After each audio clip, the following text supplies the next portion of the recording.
اعوذ باللہ من الشیطان الرجیم بسم اللہ الرحمن الرحیم۔ پیاری بہنوں، الحمدللہ ذی الحج کے عظمت والے دن شروع ہونے والے ہیں۔ 10 دن حج کے بہت ہی عظمت والے ذیشان ہیں۔ کہتے ہیں کہ موسیٰ علیہ السلام جب کوہ طور پر گئے تھے تو 30 راتوں کے لیے وہاں پر رکے اللہ کے حکم سے، اور اللہ نے حکم دیا کہ 30 روزے رکھو۔ ذی-قعدہ کا مہینہ تھا، حضرت موسیٰ علیہ السلام نے 30 روزے رکھے۔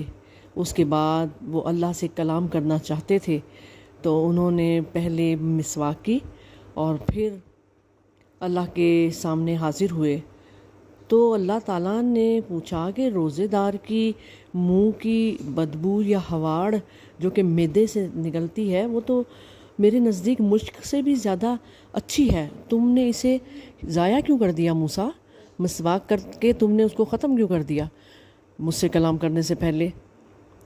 تم نے ایسا کیا، اب 10 روزے اور رکھو۔ پھر انہوں نے 10 روزے رکھے۔ یہ جو 10 روزے تھے یہ ذی الحج کے روزے تھے، مطلب یہ روزے ابتدا سے ہی بڑی عظمت اور شان والے ہیں۔ دوسری بات علماء نے ان 10 دنوں کے بارے میں لکھی ہے کہ ہر چیز میں ایک خاص عمل ہے۔ رمضان میں روزے رکھنے کا عمل ہے، صاحب نصاب ہیں تو سال میں ایک بار زکوٰۃ دینا ہے، اور سال میں ایک بار صاحب نصاب لوگوں نے قربانی کرنی ہے۔ مطلب کہ ایک عمل ہوگا کسی خاص موقع پر۔ تو نماز پڑھنے والا ضروری نہیں ہے کہ روزے سے بھی ہو، اور روزے والا ضروری نہیں ہے کہ نمازی بھی ہو، لیکن ذی الحج کے 10 دن ساری عبادات کا مجموعہ ہوتا ہے۔ اس میں نماز بھی ہے، قربانی بھی ہے، روزہ بھی ہے، سفر، قیام، وقوف، تحلیل، تکبیر، سب کچھ اللہ کا ذکر بھی ہے۔ یہ بڑی ہی عظمت والا دن ہے، اس میں اتنی فضیلت ہے، اسی کے لیے فرمایا گیا ہے نا والفجر ولیال عشر۔ ایک دن کا روزہ 1 سال کے روزے کے برابر ہے۔ اتنا تقدس اللہ تعالیٰ نے اس مہینے کو، اس 10 دنوں کو عطا فرمایا ہے کہ ان 9 دنوں میں سے کسی نے ایک دن کا روزہ رکھا نا حج میں تو کیا ہوگا؟ اس کو 1 سال کا ایک روزہ رکھنے سے ثواب ہوگا، ایسے جیسے اس نے 1 سال کے روزے رکھے۔ 10 تاریخ کو تو پھر عید ہوتی ہے نا، تو اس لیے عید کا روزہ نہیں ہے، وہ شیطان کا روزہ ہوتا ہے۔ 1 رات عبادت کا ثواب، جیسے 1 رات میں نے جاگا اور جاگ کر میں نے اللہ کی عبادت کی تو ایسے ہے اس کا ثواب جیسے شب قدر میں جاگی ہوں اور میں نے رات کو عبادت کی ہو۔ جس نے صدقہ دے دیا، جس نے نفلی نماز پڑھ لی، عام دنوں کے مقابلے میں کئی گنا زیادہ اس کا ثواب ہے۔ ذکر اللہ، تلاوت کرنے کا ثواب بھی کئی گنا بڑھ جاتا ہے۔ جانی مالی عبادات کا ثواب بھی بہت بڑھ جاتا ہے۔ کیوں؟ ہم دن رات اپنے دنیاوی کاموں میں مصروف رہتے ہیں نا، تو اللہ کو بھول جاتے ہیں۔ تو اللہ ہمیں بلا کر کہتے ہیں کہ مجھ سے رشتہ مضبوط کر لو، جتنی عبادت اتنا اللہ کا قرب حاصل ہو جاتا ہے۔ حدیث قدسی ہے کہ میرا بندہ نفلی عمل کرتا جاتا ہے یہاں تک کہ میرے اتنے قریب آ جاتا ہے کہ میں اس کی آنکھ بن جاتا ہوں جس سے وہ دیکھتا ہے، اس کے کان بن جاتا ہوں جس سے وہ سنتا ہے، میں اس کا ہاتھ بن جاتا ہوں جس سے وہ کام کرتا ہے۔ سبحان اللہ۔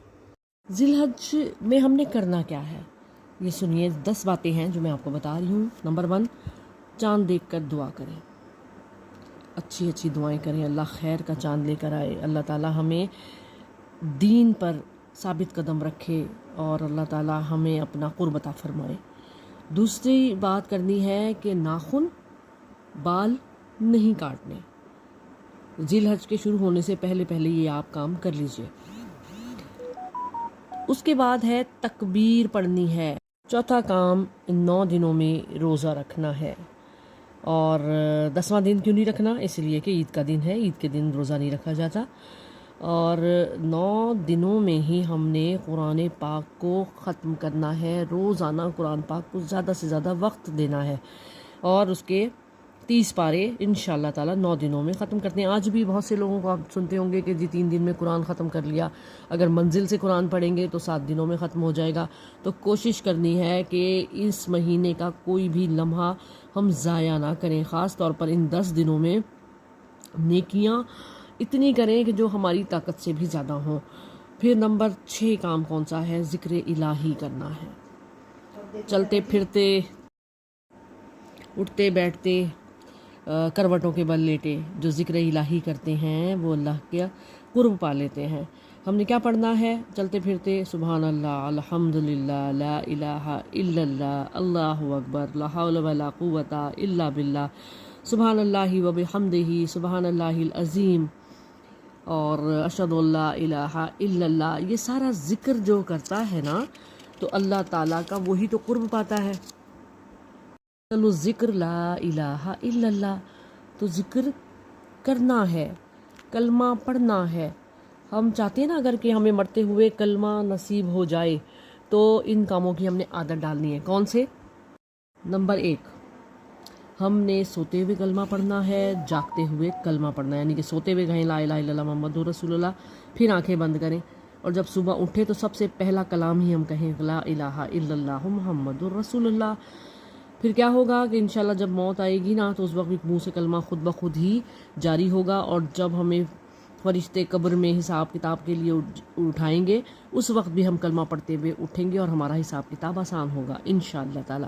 دوسرا کام ہم نے کیا کرنا ہے کہ اذان ہوتی ہے، ہم لوگوں کو عادت پڑی ہوئی ہے، اپنی باتیں کرتے رہتے ہیں، ٹی وی چلے ہوئے ہیں اور گانے لگے ہوئے ہیں، ڈرامے دیکھ رہے ہیں، کوئی بھی احترام ہی نہیں رہا اذان کا۔ تو ہم نے اذان کا احترام کرنا ہے، ادمن خاموشی اختیار کرنی ہے اور پھر اذان کا جواب بھی دینا ہے۔ تیسرا، مسواک کرنی ہے، ہمیں روزانہ مسواک کرنی ہے کہ یہ نبی کی سنت ہے، اور اس مسواک کی سنت کی وجہ سے صحابہ کرام نے جہاد میں جنگیں جیتی ہیں۔ اور پھر چوتھا کام ہم نے کرنا ہے کہ بد نظری سے بچنا ہے۔ اگر آپ عورت ہیں تو مردوں کو بلا وجہ نظر اٹھا کے نہ دیکھیں، یا پھر جو ہے وہ فحش نظروں سے، شہوت بھری نظروں سے نہ دیکھیں، اور اسی طرح اگر آپ مرد ہیں تو عورتوں کو دیکھنے سے بچیں۔ پہلی نظر معاف ہے، لیکن یہ مطلب نہیں کہ پہلی ہی اتنی گہری ڈال دیں کہ دوسری دیکھنے کی ضرورت نہ پڑے، استغفر اللہ۔ نظر بد سے ہمیں اللہ تعالیٰ بچائے، کیونکہ جو بد نظری رکھتا ہے نا تو اس کو وہ جنت کی خوشبو بھی نہیں ملے گی۔ پانچواں کام یہ کرنا ہے کہ جب بھی فرض نماز پڑھیں اس کے بعد 3 بار کلمہ پڑھیں اور کہیں کہ اے اللہ یہ کلمہ میں تیرے پاس امانتاً رکھوا رہی ہوں یا رکھوا رہا ہوں، جس وقت میرا آخری وقت ہو، آخری سانسیں ہوں، تو یا اللہ یہ کلمہ میرے لبوں پر جاری کر دینا اور میری یہ امانت مجھے لوٹا دینا۔ تو اللہ سے بڑھ کر کوئی امانت دار ہے بھلا؟ نہیں ہے نا؟ تو انشاءاللہ تعالی اللہ ہم سب کو مرتے ہوئے کلمہ نصیب کرے گا۔ اللہ ان 5 باتوں پر ہمیں عمل کرنے کی توفیق عطا فرمائے۔ اچھا، پھر اس کے بعد ہم نے کیا کرنا ہے؟ نوافل پڑھنے ہیں، زیادہ سے زیادہ نفل پڑھنے ہیں۔ جتنے زیادہ نفل ہم پڑھیں گے اللہ تعالیٰ کا قرب ہمیں حاصل ہوگا، دعائیں مقبول ہوں گی۔ چاشت، اوابین، اشراق، یہ سارے نام آپ نے سنے ہیں کہ پڑھتے بھی ہیں؟ نہیں پڑھتے تو پڑھنا شروع کیجئے انشاءاللہ تعالیٰ۔ خاص طور پر اس مہینے میں، ان 10 دنوں میں ان نمازوں کی پابندی کرنی ہے۔ اس کے علاوہ بھی نفل نماز ہم نے پڑھنی ہے، تہجد کی عادت بنانی ہے کہ صبح کا آغاز ہی ہم تہجد سے کریں، تو کیا ہی کہنے۔ تو انشاءاللہ جو تہجد والے ہوتے ہیں نا تو اللہ تعالیٰ کے بڑے ہی مقرب بندے ہوتے ہیں، کہ باقیوں کے لیے تو جب وہ دعا کرتے ہیں نا عام لوگ تو اللہ تعالیٰ سنتا ہے باری آنے پہ، لیکن جو تہجد گزار ہوتے ہیں وہ منہ سے نکالتے ہیں اور اللہ تعالیٰ ان کی درخواست کو فوراً قبول فرماتا ہے۔ جیسے کہ ایک لائن لگی ہوئی ہے ٹکٹ لینے کے لیے، تو لائن پر ہماری باری آئے گی اور ایک تہجد گزار ہیں جن کے لیے فوراً کہہ دیا جاتا ہے نا نا نا یہ تہجد گزار ہیں، ان کو سب سے آگے لے آؤ، اور ان کے لیے کوئی لائن نہیں ہے، بس کھڑکی کھلے گی اور آپ کا کام ہو جائے گا۔ اللہ تعالیٰ ہم سب کو انہی لوگوں میں شامل کر دے، آمین۔ اگلا کام کیا کرنا ہے ہم نے 8واں، کہ دعا کرنی ہے، بہت زیادہ دعا، وطن کے لیے، امت کے لیے، ماں باپ کے لیے، بہن بھائیوں کے لیے، اپنے لیے، لوگوں کی صحت کے لیے، جانے انجانے سب کے لیے دعا کرنی ہے، پڑوسیوں کے لیے، اپنے استادوں کے لیے، اور خاص طور پر اذان اور اقامت کے درمیان کی دعا کبھی رد نہیں ہوتی، تو ہمیں کرنی چاہیے، اس وقت کا خیال کرنا چاہیے کہ یہ ٹائم ہے تو ہم دعا کریں۔ اور جمعے کے دن بھی ایک ساعت ایسی آتی ہے جب ہماری دعائیں قبول ہوتی ہیں۔ ہمیں مرحومین کے لیے دعا کرنی چاہیے، ہمیں مسلمانوں کے لیے، مومن مرد اور عورتوں کے لیے دعا کرنی چاہیے. یوں کہا جائے نا اگر، اللہم اغفر لی وللمؤمنین والمؤمنات والمسلمین والمسلمات، تو کیا ہوگا کہ اللہ تعالیٰ جتنے بھی آدم علیہ السلام سے لے کر اب تک مومنین ہیں، مومنات ہیں، مسلم ہیں، مسلمات ہیں، ان سب کی تعداد کے برابر نیکیاں ہمارے نامہ اعمال میں ڈال دے گا. کتنی دیر لگتی ہے دعا مانگنے میں؟ سیکنڈوں کا کام ہے. ہم 5 نہیں تو 10 سیکنڈ میں یہ دعا مانگیں گے اور اللہ تعالیٰ کروڑوں کروڑ نیکیاں ہماری جھولی میں ڈال دے گا. قیامت کا دن ہوگا نا، ایک نیکی کے لیے انسان ترس رہا ہوگا، لیکن اس وقت اتنی بڑی نیکیاں ہماری جھولی میں جب پڑیں گی تو ہم کتنے خوش نصیب اپنے آپ کو سمجھیں گے. اللہ ہمیں ویسا خوش نصیب بنا دے کہ ہم ہر وقت دعا مانگیں اور اللہ کا قرب حاصل کریں، اور بہت زیادہ ثواب ہمیں اس کے بدلے میں اللہ عطا فرمائے. یہ استغفر اللہ، لا حول ولا قوت الا باللہ، حسبنا اللہ ونعم الوکیل، یا حی یا قیوم برحمتک استغیث. یہ ساری کی ساری چھوٹی چھوٹی سی دعائیں ہیں جو کہ ہم نے اللہ سے کرنی ہے. اور جس نے یہ کہا اللہ اکبر کبیرہ والحمد للہ کثیرہ وسبحان اللہ بکرۃ واصیلا، صحیح مسلم کی یہ روایت ہے، تو اللہ تعالیٰ اس کے لیے آسمان کے دروازے کھول دیتا ہے اور ساری دعائیں اس کی قبول ہوتی ہیں. اللہ تعالیٰ ہمیں مستجاب الدعوات بنائے. 9واں کام ہم نے کیا کرنا ہے؟ صدقہ اور خیرات. زیادہ سے زیادہ صدقہ اور خیرات کی عادت کو اپنانا ہے. کہتے ہیں کہ سب سے بہترین خیرات کون سی ہے؟ جو کہ ایک انسان اپنے گھر والوں کو کھلاتا ہے، اپنے بیوی بچوں کو، اپنے عیال کو کھلاتا ہے، تو وہ بہترین صدقہ اور خیرات ہے. اگر آپ کے پاس پیسے نہیں ہیں تو آپ کسی کے ساتھ مسکرا کے بات کر لو، کسی کی مشکل کو دور کر دو، کسی کا جو ہے وہ رستہ بیچ میں رکاوٹ آ رہی ہے اس کو صاف کر دو. یہ بھی سارے صدقے ہیں. اللہ تعالیٰ ان کو قبول کر لیتا ہے اور بہت زیادہ اجر عطا فرماتا ہے. راستے کے پتھر کو ہٹانا بھی ایک بہت بڑی نیکی ہے. جو پیسے خرچ کر کے یہ کام نہیں کر سکتا تو اللہ تعالیٰ اس کو مختلف طریقوں سے بہانے بنا کر ثواب عطا فرماتا ہے. ہم آگے بڑھیں تو صحیح. صدقہ جو ہے تمام آفات اور مصیبتوں کے لیے ایک ڈھال ہے. آنے والی مصیبتیں ٹل جاتی ہیں، عزت اور ناموس کی حفاظت ہوتی ہے، ہر قسم کی بیماریوں کا شافی علاج ہے، اور مال میں زیادتی ہوتی ہے، برکت ہوتی ہے، اور فرشتے بھی اس شخص کے مال میں کثرت کے لیے دعا کرتے ہیں جو کہ صدقہ دیتا ہے. دل کی سختی ختم ہو جاتی ہے، اللہ عز و جل کا ٹھنڈا ہو جاتا ہے غصہ، اور بری موت سے حفاظت ہو جاتی ہے، اور عذاب قبر اور جہنم سے حفاظت ہو جاتی ہے. قیامت کی آگ برساتی گرمی میں ہمیں ٹھنڈا سایہ نصیب ہوگا انشاءاللہ تعالی. اور پتہ ہے سب سے بڑی بات، صدقہ دینے والے کا ہاتھ اللہ کے ہاتھ سے ٹکراتا ہے. سبحان اللہ. سے مجھے ایک چھوٹا سا واقعہ یاد آ گیا کہ ایک عسکر نامی شخص تھا. وہ بہت نیک تھا، اور اس کی آنکھوں میں ایک ایسی بیماری ہوئی کہ آنکھوں سے پانی بہتا تھا اور لال رنگ کی آنکھیں ہو گئی تھیں، چبھن اور جلن جیسے ہوتا ہے نا آشوب چشم، وہ اس کو ہو گیا. اب رات کو ایک دن سویا ہے تو خواب میں نبی صلی اللہ علیہ وسلم کی زیارت ہوئی. کیوں ہوئی؟ درود پڑھتے سویا تھا نا. تو جب زیارت ہوئی تو اس نے فوراً کہا یا رسول اللہ میری آنکھوں پر دم تو کر دیجئے. نبی صلی اللہ علیہ وسلم نے فرمایا جاؤ جا کر فلاں شخص سے تم جو ہے وہ یہ دم کروا لو. فلاں شخص کون تھا؟ جی محلے کی دکان میں بالکل کونے میں جو نکڑ میں دکان بنی ہے نا، تو اس کا مالک جو ایک جوان سا لڑکا ہے، جا کر اس سے دم کروا لو. تو دل میں سوتے میں ہی خیال آیا کہ اس سے میں جا کے دم کرواؤں. وہ تو ہر وقت اپنے گاہکوں میں گھرا ہوتا ہے، ہر وقت 2-2 4-4 کے حساب کر رہا ہوتا ہے، اپنے پیسے گن رہا ہوتا ہے، تو میں اس سے جا کے دم کرواؤں. پھر جو ہے وہ دل نہ مانا. اگلے دن جب اٹھے عسکر تو کہنے لگے نہیں میرا خواب غلط ہے. رات کو پھر وہی خواب آیا. تیسرے دن جب یہ خواب آیا نا تو حضرت محمد مصطفیٰ صلی اللہ علیہ وسلم نے پوچھا عسکر سے کہ اے عسکر، تمہیں یقین نہیں آتا کہ وہ تمہیں دم کرے گا تو تم ٹھیک ہو جاؤ گے؟ تو دل میں جو بات تھی نا کھٹک تھی، کہہ دیا ہاں یا رسول اللہ، میں یہ سوچ رہا ہوں وہ تو ہر وقت گاہکوں میں گرا ہوتا ہے، 2+2 اور 2+4 کر رہا ہوتا ہے، وہ میری آنکھوں میں دم کیسے کرے گا اور مجھے کیسے شفا نصیب ہوگی؟ تو اللہ کے نبی صلی اللہ علیہ وآلہ وسلم نے فرمایا، تم جانتے ہو وہ روزانہ دکان کھولنے سے پہلے صدقہ کرتا ہے، اور بے شک وہ کم پیسے کرے صدقہ یا چند سکے کرے، لیکن تمہیں پتہ ہے کہ صدقہ دینے والے کا ہاتھ اللہ کے ہاتھ سے ٹکراتا ہے، اس لیے اس کے ہاتھ میں اتنی شفا ہے کہ وہ تمہاری آنکھوں پر جب ہاتھ پھیر کر دم کرے گا تو تمہیں شفا نصیب ہوگی۔ سبحان اللہ۔ تو ہم نے بھی صدقہ دینا ہے انشاءاللہ تعالی، کیوں کہ صدقے سے اللہ کا غصہ ٹھنڈا ہو جاتا ہے، صدقے سے اللہ گناہ معاف کر دیتے ہیں، صدقہ قبر کو ٹھنڈا کرتا ہے اور بری موت سے بچاتا ہے، عرش کا سایہ نصیب ہوتا ہے، اور اگر ہم نے ایک کھجور کے برابر بھی صدقہ کیا ہوگا تو قیامت کے دن وہ پہاڑ بن کر ہمارے سامنے آ کر کھڑا ہو جائے گا۔ ہم کہیں گے یہ کیا ہے؟ یہ تیرا اجر ہے۔ اجر کس چیز کا؟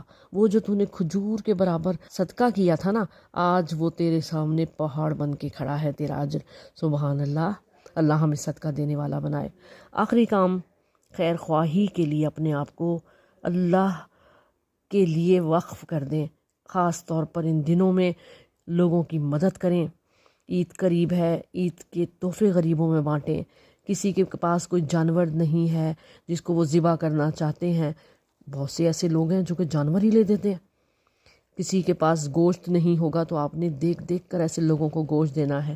اپنے مال سے، اپنی جان سے، اپنی عقل سے دوسروں کی مدد کریں۔ کسی کا کوئی بہت بڑا کام ایسا پھنسا ہے کہ جو بیچارہ جہالت کی وجہ سے اس کام کو نہیں کر پا رہا، یا پھر اس میں اتنی عقل ہی نہیں ہے، تو ہم اس کی مدد کر سکتے ہیں کہ لاؤ ہم کر دیں، ہمیں پتہ ہے یہ کیسے ہوتا ہے۔ 10 دن کا اعتکاف ہوتا ہے نا، تو اس میں کتنا ثواب اللہ عطا فرماتا ہے، رمضان میں ہوتا ہے۔ رسول خدا صلی اللہ علیہ وآلہ وسلم فرماتے ہیں کہ اگر مدینے میں میں 10 کے بجائے 1 ماہ کا اعتکاف کروں تو اللہ تعالیٰ کتنا ثواب دے گا؟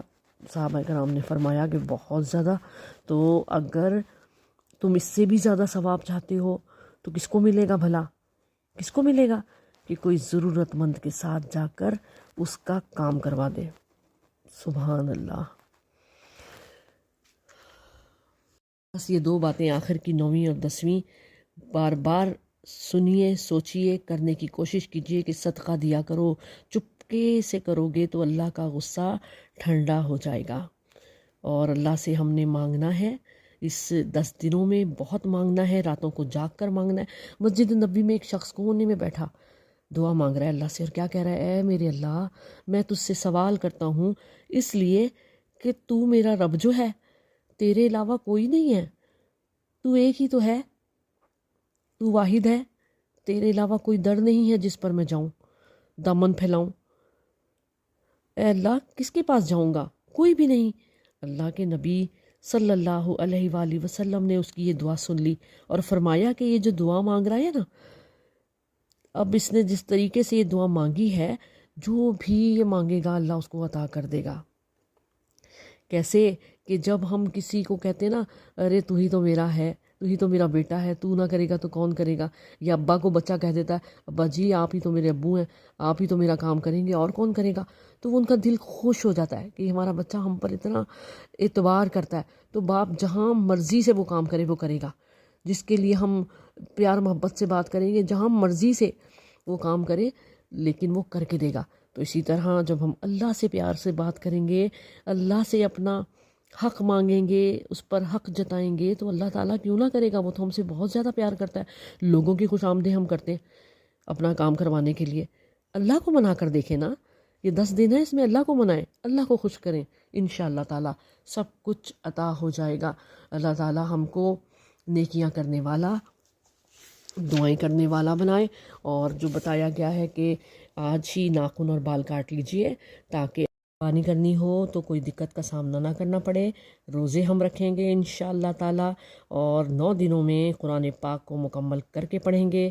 ذکر الہی چلتے پھرتے اٹھتے بیٹھتے زیادہ سے زیادہ کرنے کی کوشش کریں گے، اور پھر نوافل پڑھیں گے، اور راتوں کو جاگ کر اللہ کی عبادت کر کے انشاءاللہ تعالیٰ دعا کریں گے، ہر ایک کے لیے دعا کریں گے، جن کو ہم جانتے ہیں، جن کو نہیں جانتے، سب کے لیے دعا، اور پھر صدقہ اور خیرات کو اپنا معمول بنائیں گے، آج کل میں نہیں بلکہ اپنی زندگی میں اس اصول کو رائج کریں گے کہ صدقہ دینا ہے، اللہ کو منانا ہے، اللہ کو خوش کرنا ہے، اور پھر آخری کام جو ہے خیر خواہی کے لیے اپنے آپ کو وقف کریں گے، لوگوں کی مدد کریں گے اپنی جان سے، اپنی مال سے، اپنی عقل سے، اپنی اولاد سے، اور جو چیزیں ہمیں میسر ہیں ان سے ہم اللہ کے راستے میں لوگوں کے لیے آسانیاں پیدا فرمائیں گے انشاءاللہ تعالیٰ۔ اس کے بدلے اللہ ہمیں اجر عظیم سے نوازے گا۔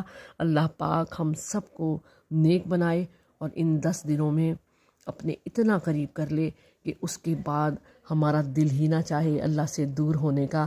دعا کریں اللہ اپنے قرب کے بعد اپنی دوری سے بچا لے۔ آمین ثم آمین یا رب العالمین۔